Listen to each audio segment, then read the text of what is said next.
21ஆம் நூற்றாண்டு என்பது தமிழின படுகொலையோடு தொடங்கியது.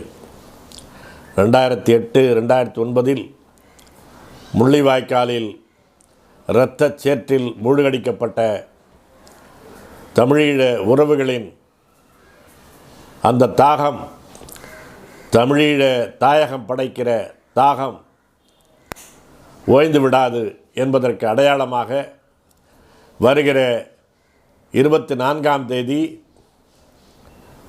திங்கட்கிழமை பிரசல்ஸில் ஐரோப்பிய ஒன்றிய முன்றலில் மாபெரும் தமிழர் எழுச்சி ஆர்ப்பாட்டம் நடைபெற இருக்கிறது.